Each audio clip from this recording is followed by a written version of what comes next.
Hi, I'm Martin, and in this video I want to talk about Microsoft Flight Simulator 2024 and the topic of autorotations. Recently the beta version of Service Update 2 was released, and for the H125 the update notes say that changes were made to the autorotation behavior. With the engine off, the rotor speed will now increase, and one needs collective input to maintain 410 RPM at 60 knots indicated airspeed. Also, the glide ratio was changed. Additionally, the behavior at and above maximum speed was changed, as well as ground handling above grass surfaces. The issue is, although I installed the beta, I have difficulties with the auto-rotation behavior of the H125 in MSFS 2024 now as I did in all past versions. First, let's recap. Whenever the engine shuts down or is set to idle in flight, a helicopter will descend. By bringing it down in an auto-rotation envelope, the air passing through the rotor keeps it stable and somewhere near its nominal rotational speed. We can glide with this envelope to some point between, let's say, 50 and 100 feet above ground, depending on the helicopter. In the flare stage, the nose is raised to firstly flatten the glide slope, secondly to drive the rotor as much as possible to or above its nominal rotational speed, and thirdly to slow the helicopter down for a safe landing. In the following phase, the helicopter is leveled for the skids to touch down as flat as possible and the tailboom not to touch the ground. In the last phase, the inertia in the rotor is used to cushion the touchdown by raising the collective. This will use up much of the rotational speed, so in any helicopter the rotor will need to be accelerated from idle speed back to operational speed to lift off again afterwards. Next, let's look at real footage of an actual training autorotation. These guys are in a Capri G2. They're in a nice straight cruise at 70 knots in level flight. This attitude takes about 60% power and the governor is keeping 100% rotor speed. At this moment, the instructor sets the throttle back to idle. We can see the power needle dropping to zero quickly and the helicopter is descending immediately. Here they are already in the auto-rotation envelope, descending at about 1600 feet per minute at constant 60 knots. By this point, the rotor speed in the Capri exceeds 100%, which is intended and perfectly fine. Approaching the ground, he keeps a constant 60 knots until the attitude is changed and the flare phase is reached. Notice the descent rate shallowing as the flare is performed. Below 20 knots, the helicopter is leveled and the collective is raised to make a safe landing. Every helicopter behaves a little differently during auto-rotation. The H125 is clearly bigger than the Capri. On YouTube, there is a channel called Eurosafety International. They have videos about the H125 and the H130. Most are short but very interesting. One of the videos is about the auto-rotation flare of these models.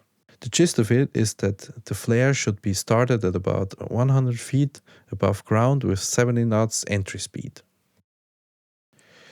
In the release notes of Service Update 2 Beta, it says 60 knots though. So for our test in MSFS 2024, let's go with that. It also says engine off, so instead of what usually is done, setting the engine to idle to practice auto-rotations, let's go with a real engine outage by cutting the fuel. Okay, so fuel is cut. Okay, here we go.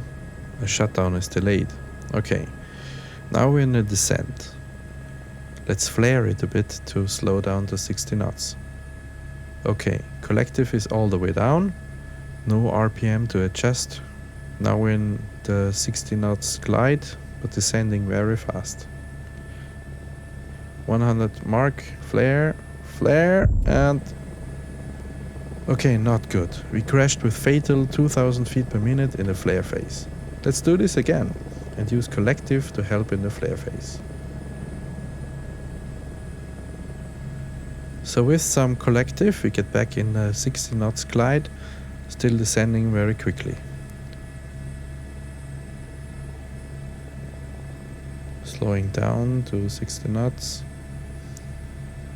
Descent rate is about 2000 feet per minute.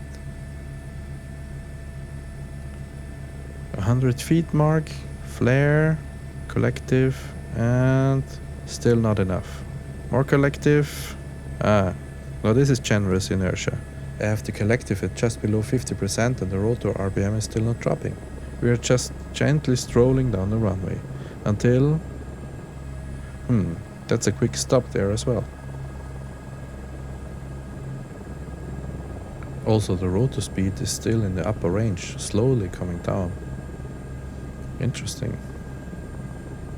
Okay, what did we observe here?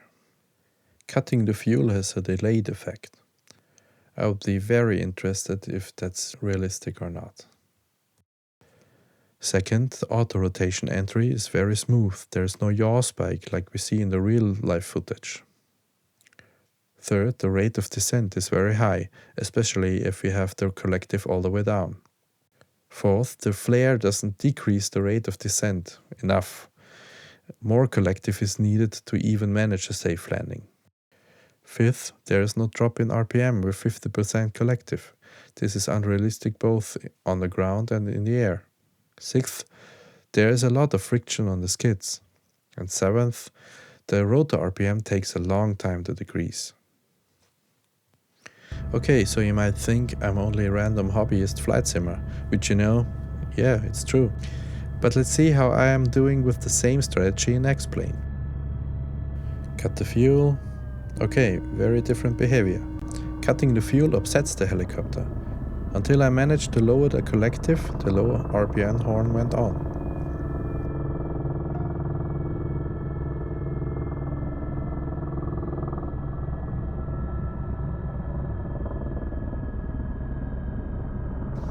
But now we are in the envelope that Eurosafety talked about. A stable 70 knots speed and shy of 1800 feet per minute descent.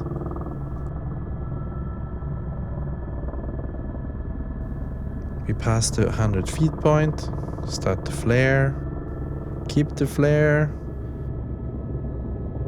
level the aircraft and cushion the landing with the collective.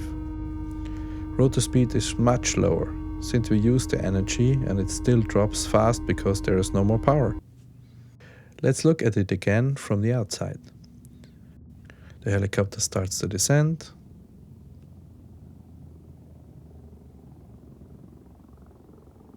About now in the auto-rotation envelope. Approaching the 100 feet point, raising the nose, performing a flare, maybe a little too much flare, level to touchdown. It sure isn't perfect. I missed to keep a left roll to stay on the middle line. I flared a bit too much, so the aircraft experienced a little sag moment when I leveled, and the touchdown could have been a wee bit softer. But I sure didn't wreck it, and it felt pretty good. By the way, same way of doing this also works with the stock X-plane R22.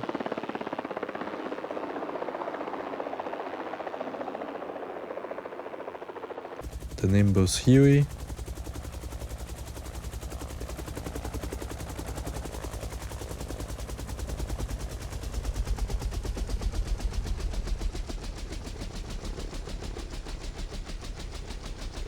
The Dreamfoil Schweizer 300.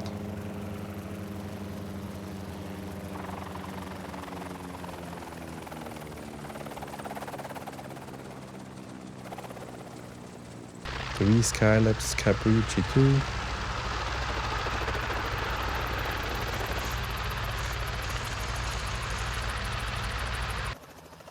The V-Skylabs R66.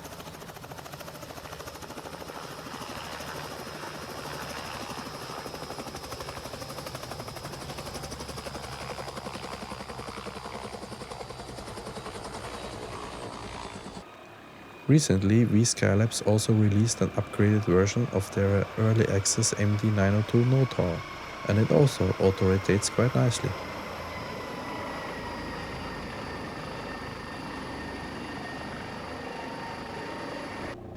Not to mention the X-Plane 11 Classic Bell 407 by Dreamfoil.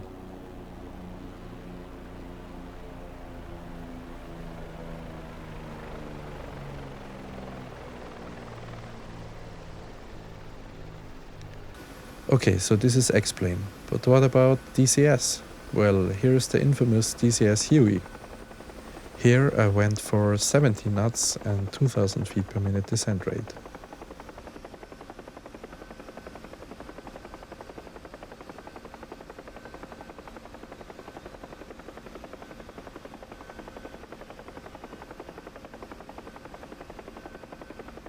On the input display, notice that I only add collective after the flare into the leveling phase and that the flare itself shallows the descent to less than 1000 feet per minute.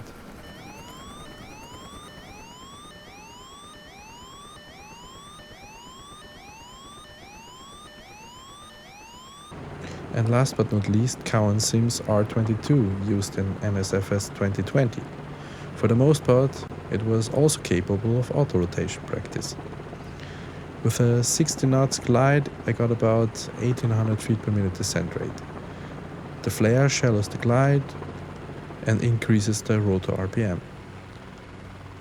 Save my wobbly, partly dangerous attitude keeping, this one turned out fine as well. So why make this video? Well, honestly speaking, for helicopter simming, Microsoft Flight Simulator 2024 delivered a rocky start on top of the rocky start that was the launch.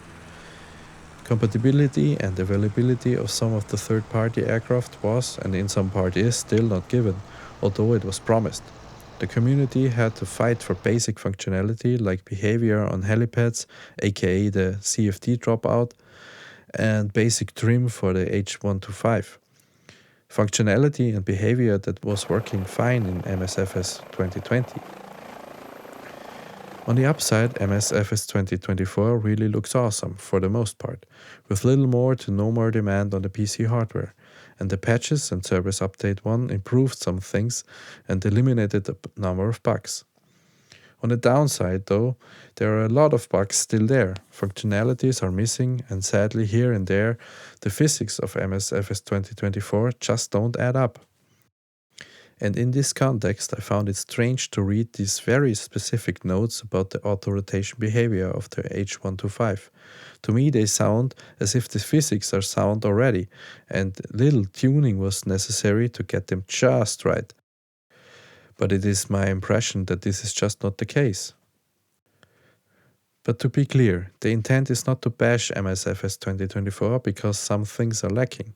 We are all hoping it will become the best sim ever, but many commenters in the forum, including myself, seem to agree that the helicopter physics could be a lot closer to real life, and some of it already worked better in MSFS 2020, not to mention the competition. Also, in my opinion, the argument against improving the physics shouldn't or even cannot be that it takes too much CPU power. X-Plane offers decent helicopter physics since at least 15 years already. I first tried it out in the early 2010s on a 10 times slower PC than my current system. Even since X-Plane 10, the computational power for PCs has increased a lot, and MSFS demands a potent system to handle graphics as it is. Final thoughts. If I made errors or if objectively my elaborations are wrong, please comment here or in the forum thread. I find that I need to constantly reflect and re-evaluate my sim flying to improve. Thanks for watching and have a great time flying your favorite sim.